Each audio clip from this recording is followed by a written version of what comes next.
Emily was a 23-year-old girl who had just moved into her first small apartment in a quiet town in Maine.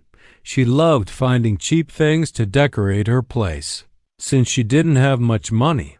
One Saturday morning, she woke up early and decided to check out a garage sale she saw while driving home from work the day before. The air was cool and the sky was gray, but Emily liked the quietness of the morning. She felt peaceful as she drove down the empty street, looking at the big trees on both sides of the road. She was hoping to find a few old picture frames or maybe a small lamp to place in her bedroom. She didn't know that what she was about to find would change her life and turn her small, peaceful apartment into a place she would fear. When Emily arrived, the garage sale was quiet. There was only one old woman sitting on a folding chair beside a small table with things spread out on it.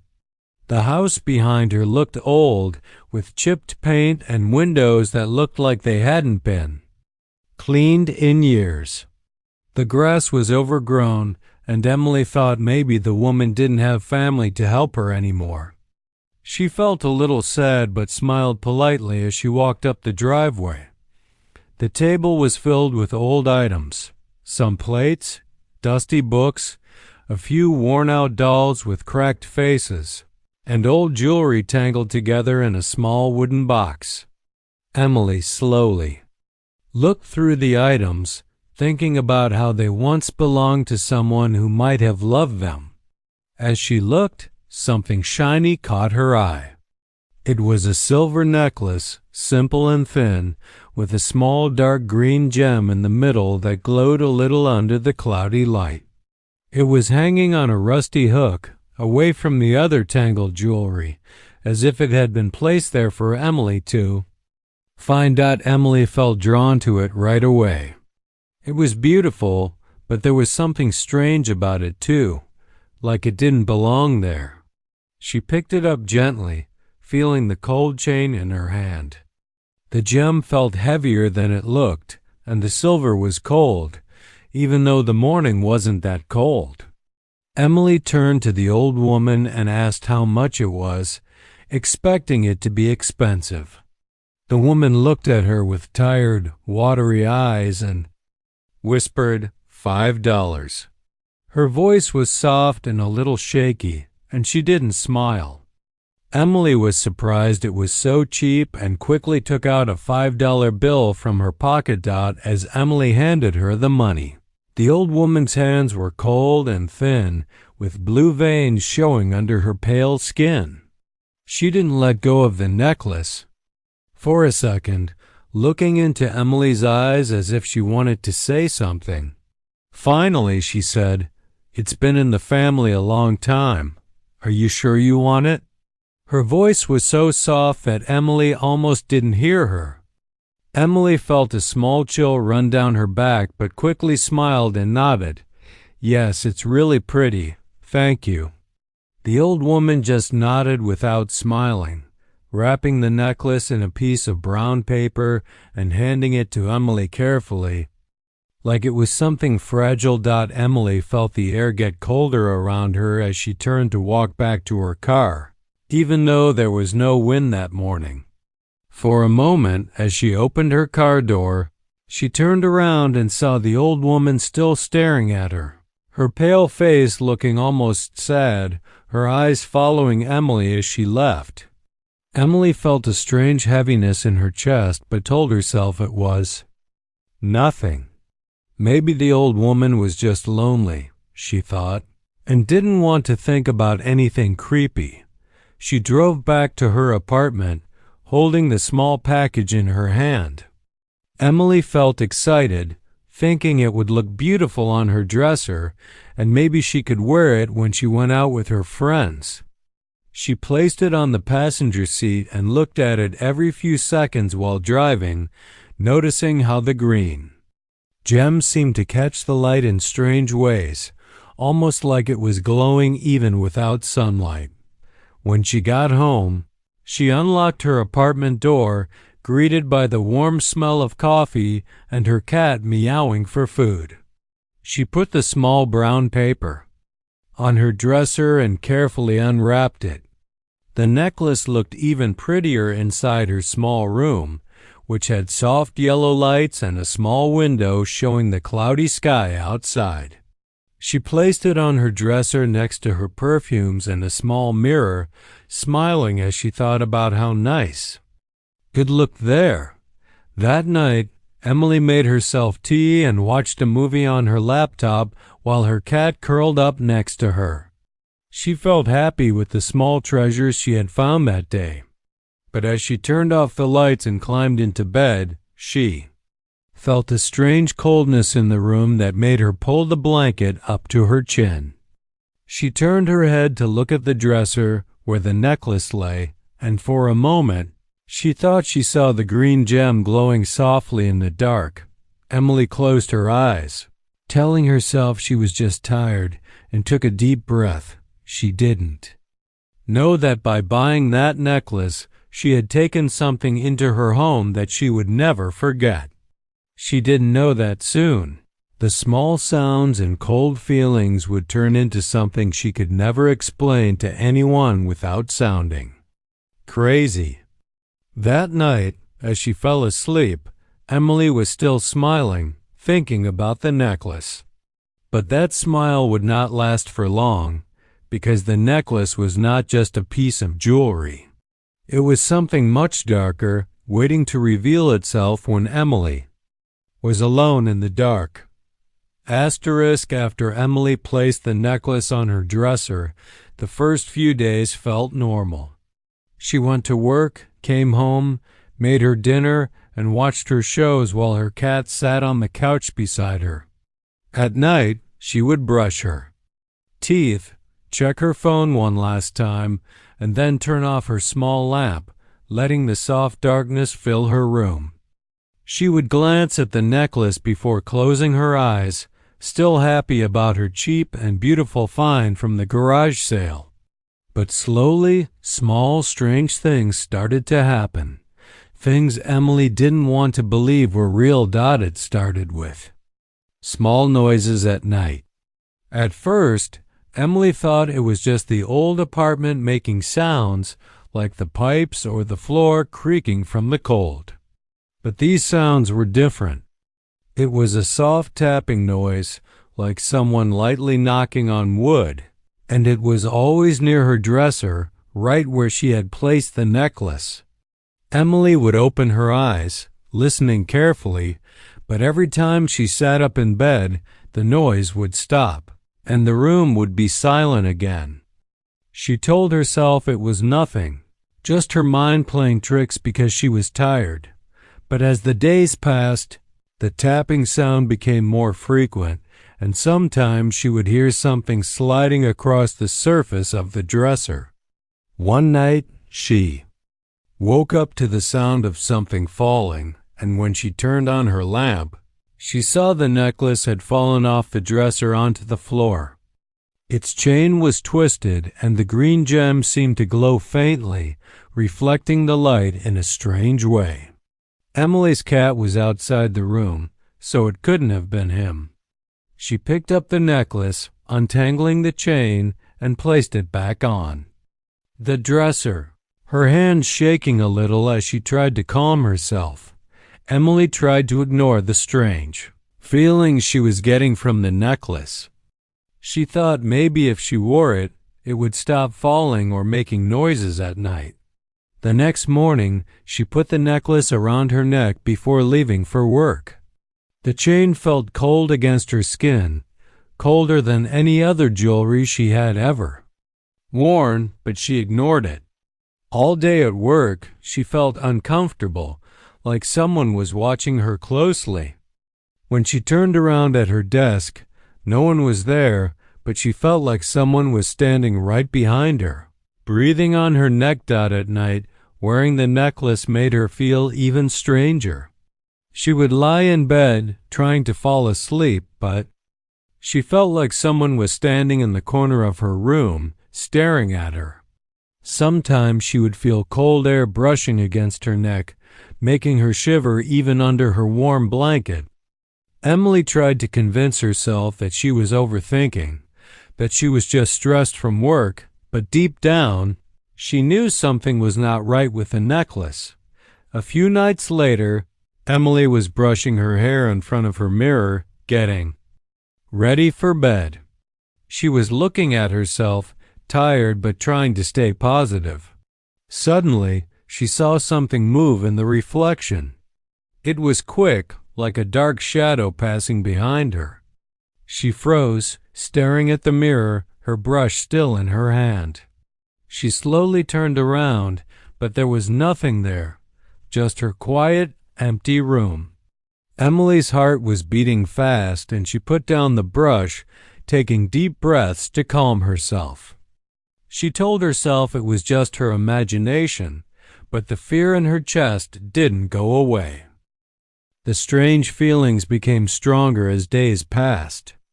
Emily started hearing soft whispers at night, just as she was about to fall asleep. The whispers were so soft that she couldn't understand the words, but it sounded like a woman's voice, broken and sad. The voice seemed to come from the direction of the dresser, where the necklace was kept when she wasn't wearing it. Sometimes she would sit up in bed, looking around her dark room, trying to find where the whispers were coming from.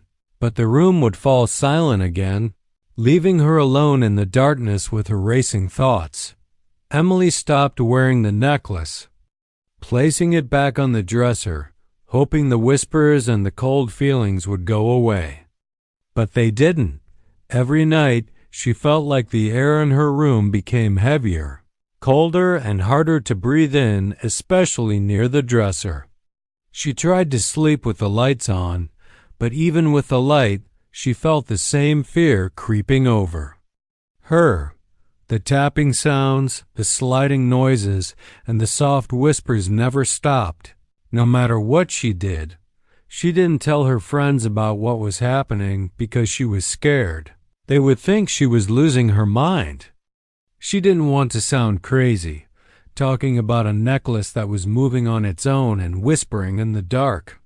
Instead, she kept everything to herself, trying to act normal during the day, going to work, meeting friends for coffee, and coming home, pretending everything was okay.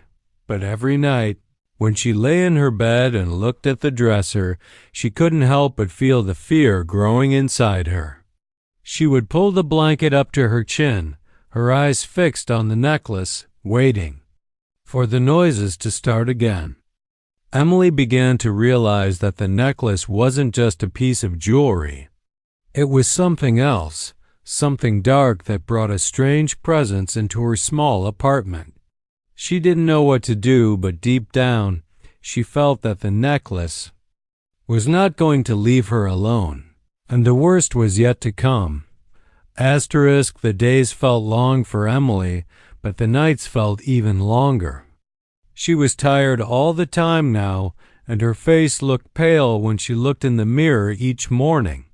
She tried to act normal at work, but she was always thinking about the necklace sitting on her dresser. She couldn't sleep properly because of the cold, heavy feeling in her room and the whispers that came every night. Emily felt alone, scared, and unsure of what was real anymore. She wished she had never bought the necklace, but she didn't know how to get rid of it without making things worse. One night, everything became scarier than ever before. Emily woke up around 2:45 a.m. because she heard a noise outside her bedroom. It sounded like slow footsteps, like someone was dragging their feet on the wooden floor of her hallway. At first, she thought maybe it was her cat, but then she remembered. She had locked her cat out of her room because she was afraid it would knock over the necklace again. The footsteps were too heavy to be her cat anyway. Emily pulled her blanket closer to her chest, listening carefully. The footsteps stopped for a moment, and the silence felt so heavy that it made her ears ring.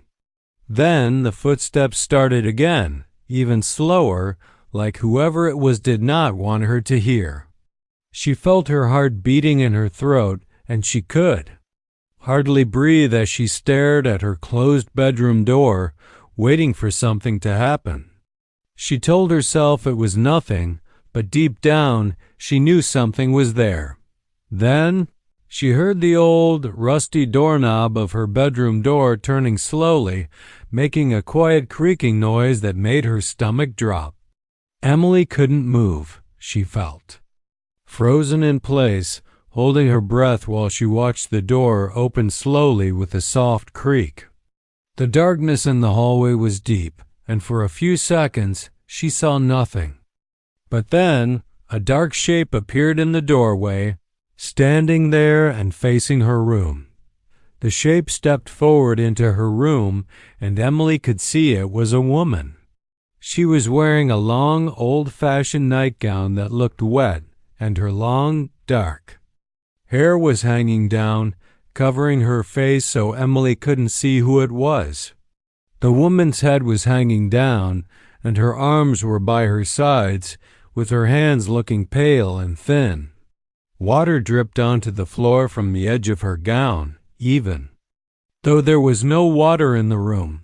Emily's body felt heavy, and she couldn't scream or move. She wanted to close her eyes, but she was too afraid to look away. The woman took another step closer to the dresser and lifted one of her pale hands, pointing with a shaking finger at the necklace. Emily could hear a soft, broken whisper coming from the woman, but she couldn't understand what she was saying. It sounded like the same whisper she had heard at night, but now it was louder, and it filled the cold room. The woman didn't move her head, but her finger stayed pointed at the necklace, and the whispers grew a little louder, like a sad song playing in the dark. Emily felt tears running down her face because she was so scared. She didn't know what the woman wanted or why she was in her room. All she could think about was how she wanted this to end and how she wished she had never touched that necklace. Emily shut her eyes tightly, telling herself to wake up, praying it was just a nightmare. She stayed like that for what felt like forever, her hands gripping the blanket until her fingers hurt. She could still hear the whispers, but she was too afraid to open her eyes. Finally, everything went quiet and the air felt less heavy, but Emily kept her eyes closed for a long time before she dared to open them again. When she opened her eyes, the room was empty. The cold air was still there, but the woman was gone. Emily looked toward the dresser and saw that the necklace was now on the floor, lying in a twisted mess, with its chain tangled and the green gem facing up toward her. The gem looked like it was glowing softly in the dark, just like it had the first night she brought it home. Emily felt like the gem was staring at her, calling to her, and she quickly pulled the blanket over her face, crying quietly in the dark room. That night, Emily didn't sleep again. She sat in her bed with the lights on until the morning light came through her window. Her body felt weak, and her mind was spinning with fear. She thought about what she saw, the woman in the wet nightgown, the pointing finger, the whispers, and the necklace that wouldn't leave her alone. Emily realized that the woman she saw was connected to the necklace, and maybe the whispers were trying to tell her something she couldn't understand. Emily knew she couldn't keep the necklace anymore, but she was afraid to touch it, afraid it would bring the woman back. She spent the next day sitting in her living room, avoiding her bedroom, while her cat sat beside her, sensing her fear. Every small noise made Emily jump, and she couldn't stop thinking about the cold, wet woman standing in her room, pointing at the necklace with her pale hand. Emily felt trapped in her own home, with the necklace becoming a dark secret she couldn't share with anyone. She knew that if she didn't do something soon, The nights would only get worse, and the woman would return, maybe coming closer next time, maybe standing by her bed, maybe whispering right into her ear. Emily was terrified, but deep down, she knew she had to find out what the necklace was and why the woman's spirit was tied to it before it was too late. Emily could not take it anymore. Every night felt like she was living in a nightmare she could not escape. She kept seeing the woman in her mind, standing in her room with wet hair and a pale, shaking hand pointing at the necklace. The whispers would not stop, and she felt like she was losing her mind. Emily was tired, afraid, and desperate to get her life back. She decided she needed to get rid of the necklace before it destroyed her completely. The next morning, Emily woke up early. After barely sleeping, she stood in front of her dresser, looking at the necklace lying on the floor where it had fallen that night. The green gem still seemed to glow softly, even in the daylight.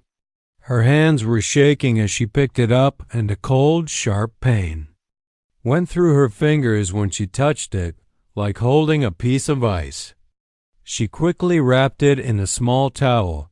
Not wanting to see it or feel its coldness any longer, Emily searched online for help and found a small antique shop a few streets away that accepted old jewelry. She thought maybe if she returned the necklace to someone who knew how to handle it, the spirit would leave her alone. She grabbed her keys, left her cat with food, and drove to the shop with the necklace in her bag. The drive felt long, even though it was only 10 minutes away, and every time she stopped at a red light, she felt like someone was sitting in the back seat, breathing heavily. When she arrived, the shop was small, with dusty windows and an old sign that said, "Antiques and Oddities." Emily took a deep breath and stepped inside. The air smelled like old wood and books, and the shelves were full of strange objects, clocks, and glass cases with old jewelry. An old man with white hair and small glasses was standing behind the counter, reading a book. He looked up and gave her a small, polite nod. Emily walked to the counter, took the towel from her bag, and carefully unwrapped the necklace. The old man's eyes widened when he saw it, and his face turned pale. Emily felt a chill in the room, and she held her breath, waiting for him to say something.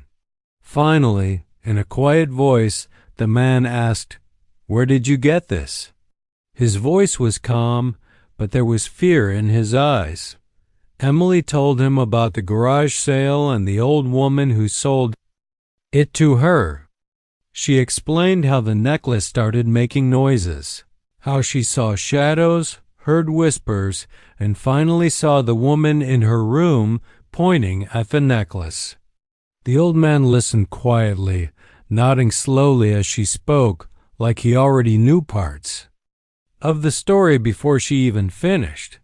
When she was done, the old man looked at her with serious eyes and said, "That necklace belonged to a woman who died in a house fire many years ago, not far from here. She died holding it, trying to save her young daughter, but they both died in the fire. People say her spirit is attached to the necklace, unable to move on, still searching for something she lost in that fire."